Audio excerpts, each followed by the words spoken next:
all started when I was about 11 or 12 years old. I went to a youth evangelism conference with my youth group, and at the end of the weekend they had a big invitation where everybody goes down and they get saved. And I didn't know what to do, so I was standing there just watching everybody else walk down, and this woman who knows my family was there with a youth group, turned to me and told me, "Brett, you need to go down there and get saved." So of course I walked down there and I said the prayer and I got saved, I thought, and went back home to my church. Nothing really happened. I just kept living the life I was living, just going along, doing the normal things that a kid does. I guess about my sophomore or junior year in high school, I got this really big feeling that something just wasn't right, and I thought it was because I didn't get baptized after I was saved, after I said the prayer. So I called my pastor and went and talked to him on Sunday. He came down, I told him, yeah, I think I'm saved, and I want to follow in believer's baptism. So we set up a time, we did the believer's baptism, and again I just went back to doing everything I was doing. I didn't feel any conviction for sin or anything like that. I didn't have a relationship with God. I wasn't praying or anything. And went to college. I ended up getting really bad into drugs, doing a lot of bad things I shouldn't have been doing. And I went to Afghanistan. And when I got back from there, I met my wife Rachel. And when I met her, we started attending church together. We started praying, and I was essentially just going through the motions because I didn't really feel anything about it.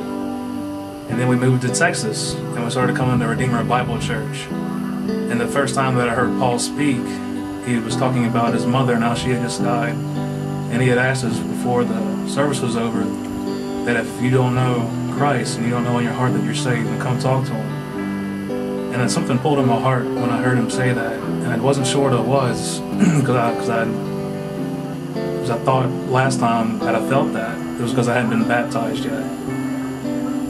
And ever since that day, something was just tugging on me. Every time we go to church or be around other godly people, it's always in the back of my mind. It's like, Brett, do you know if you're really 100% saved? Like, do you know in your heart you're going to go to heaven if you die? And honestly, I could say I didn't know that. And so one night, I was lying in bed with my wife before we were going to sleep, and I just turned to her and I was like, honey, how do you know if you're actually saved? And she was honest with me. She said that I can't really answer that for you because I'm still young in my walk with God, and I don't know everything about the Bible yet.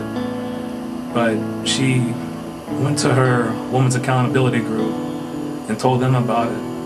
And then Natalie went back and told Jeff, and then me and Jeff set up a time to go to lunch.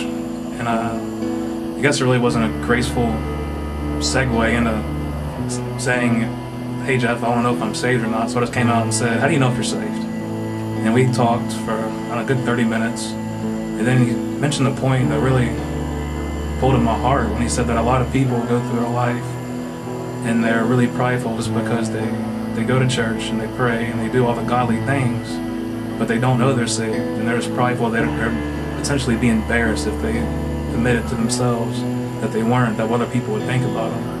And that was, I don't know, it hit really hard, and I think that's what I was feeling. So I told him that day that I really want to get saved. I want to turn to God right now.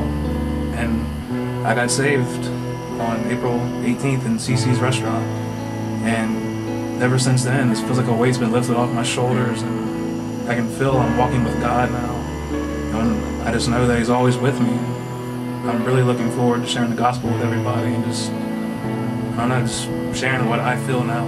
It's just extreme happiness. And I'm just thankful for God that came and died on the cross for me. And I just love Jesus.